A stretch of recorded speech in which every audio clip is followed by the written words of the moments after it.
Bisa dijelaskan sebagai pemula diskusi kita di kesempatan kali ini, seperti apa bisnis TKT Indonesia sejak didirikan pada 1996? Lalu produk apa saja yang sebenarnya memberikan kontribusi signifikan bagi pendapatan perusahaan Anda?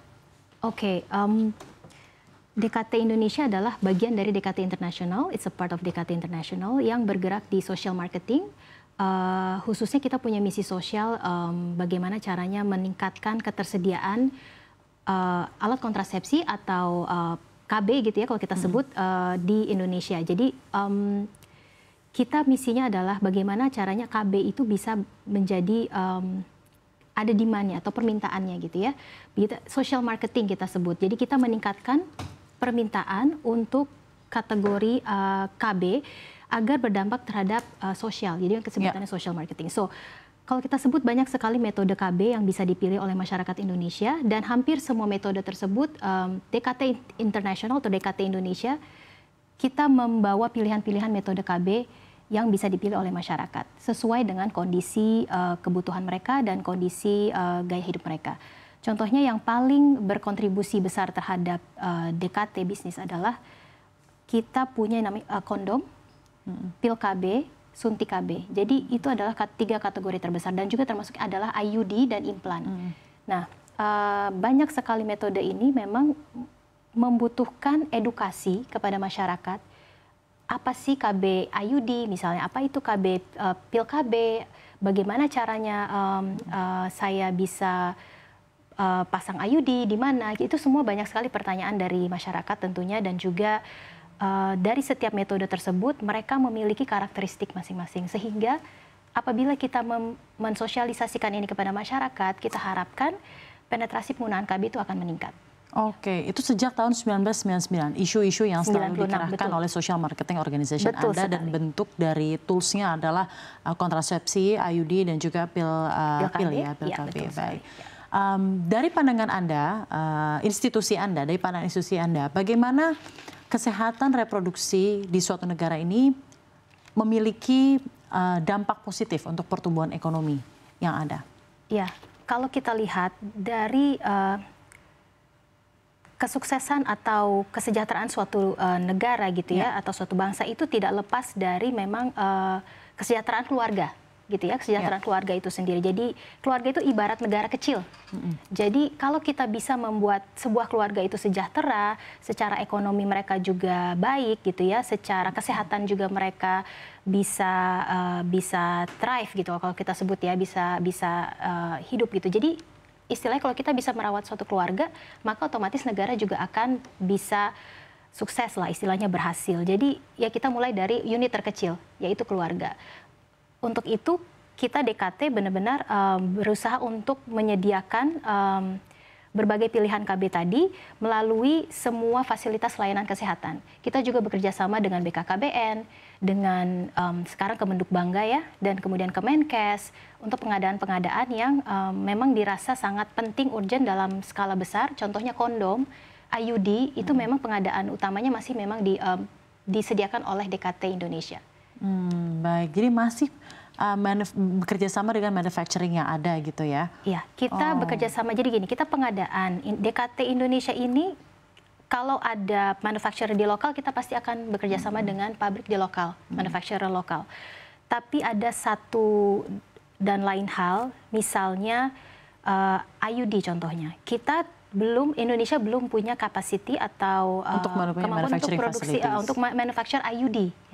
Di Indonesia, sama juga kondom gitu ya. Jadi tentunya bukan yang hanya IUD gitu, dan kondom, tapi yang memiliki standar atau WHO pre-qualified kita sebutnya, yang punya standar WHO yang standar ketat gitu. Jadi akhirnya DKT juga punya entitas, kita bisa pengadaan itu, kita juga punya bisa mengimpor produk tersebut untuk penyediaannya ke pemerintah. Gitu. Jadi pemerintah melakukan pembelian dalam jumlah tertentu sesuai dengan forecast yang tadi seperti disebutkan oleh Pak Sesmen gitu ya. Jadi kita berdasarkan forecast tersebut kita juga membuat perencanaan dengan manufacturer kita dan kemudian ketersediaannya kita atur dengan Kemenduk Bangga gitu. Untuk pembagiannya akan dilakukan oleh BKKBN.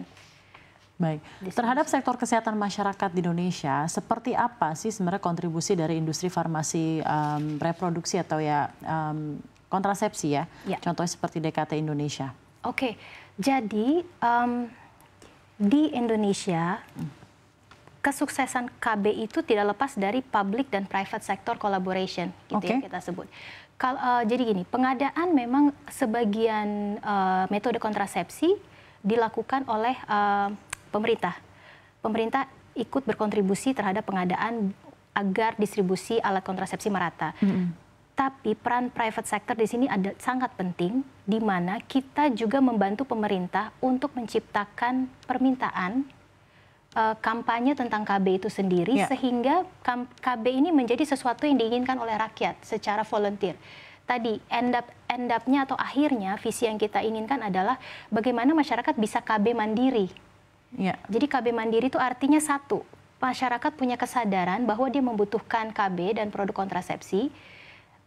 Kemudian masyarakat bisa mendapatkan alat KB tadi dengan harga yang terjangkau, tidak menyulitkan buat mereka untuk mendapatkan alat KB tersebut dan pelayanan KB dan juga konselingnya. Terakhir adalah kita non-patronizing sifatnya, jadi harus jangan bersifat memaksa, gitu ya. Salah satu kesuksesan KB adalah kita harus membuat permintaan ini muncul dari kesadaran masyarakat sendiri, gitu, sehingga KB bisa mandiri.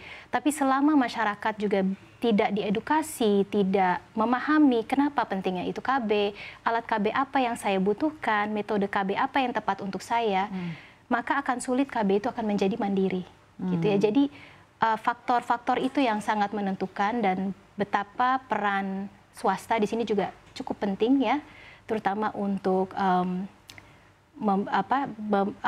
mensosialisasikan melalui media massa, melalui kegiatan gitu ya, tentunya sesuai juga arahan dengan pemerintah. Jadi kita DKT Indonesia selalu secara reguler kita punya kolaborasi baik dengan pemerintah, dengan BKKBN, Kemenkes gitu ya. Kita selalu menunggu arahan-arahan terbaru dari Kemenhub Bangga gitu. Kita sekarang menantikan arahan terbaru dari Kemenhub Bangga, bagaimana berikutnya rencana ke pengadaan alat kontrasepsi yang di mana di situ DKT berkontribusi. Baik, di negara seperti Indonesia dengan populasi Muslim terbanyak begitu ya, persepsi masyarakat terhadap industri farmasi reproduksi seperti apa, Bu? Dan telah beroperasi sejak tahun 1996, adakah bentuk-bentuk dari kampanye dari DKT Indonesia yang mungkin dilakukan, tapi ada challenge yang terbentur karena ada persepsi masyarakat? Ya, pastinya kategori ini cukup, kalau saya bilang cukup menantang ya. Kategori kontrasepsi ini kalau kita bilang di industrinya memang tidak mudah untuk mengkomunikasikan kontrasepsi secara terbuka, terutama untuk kategori tertentu seperti kondom. Kondom itu penuh dengan restriksi gitu ya untuk mengkomunikasikan pentingnya kondom sebagai alat kesehatan utama yang dapat mencegah infeksi menular seksual dan AIDS. Nah, untuk kategori satu ini kita punya restriksi berbagai macam, baik itu dari media massa, dari TV, dari lembaga sensor dan lain-lain. Otomatis ada jam tayang tertentu gitu ya.